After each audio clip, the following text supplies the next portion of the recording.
Yes, ni siku nyingine nzuri ambayo nakuletea uchambuzi wa kina kabisa kuhusu masuala mbalimbali ambayo yanaendelea kwenye soka la Tanzania.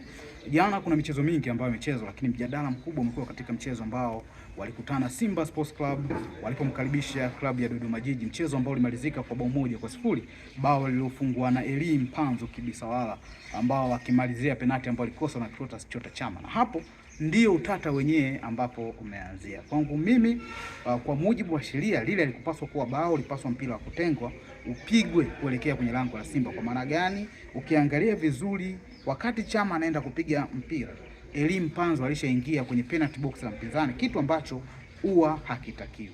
Lakini sasa hivi kidogo sheria zimelegezwa, mtu anaweza akaingia kwenye penalty box la mpinzani, lakini tunaangalia anapoingia asinufaike moja kwa moja na ule mpira, aidha kumzuia mshambuliaji au kwa mfano beki anapoingia kwenye eneo la penalty box la mpinzani, akiingia kwenye eneo penalty box, kwa mfano mlinzi akiingia kwenye eneo la penalty box la timu yake ambayo inapigiwa penalty kikoswa, inapaswa kurudiwa kwa sababu yeye amewahi kuingia, kwa sababu hiyo ni faulu, hatakiwi kuingia kabla ya.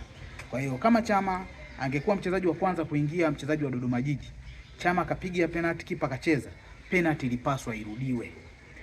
Lakini kwenye penalty ya jana Chama amekosa penalty, lakini mchezaji gani wa kwanza kuingia? Mchezaji wa kwanza kuingia alikuwa ni wachezaji wa Simba. Alianza Mpanzu, lakini wengine wakaja wakaingia. Mpanzu faida yake alipita nyuma ya mwamuzi Ali Mnyupe, kitu ambacho Ali Mnyupe hakuweza kumuona kwa wakati. Lakini pale kosa la kwanza la mwamuzi hakusimama sehemu sahihi. Kosa la pili hakuona tukio kwa usahihi. Kwa kama angepaswa kuona vizuri, Mpanzu aliwahi kuingia, yule ni timu moja na Simba.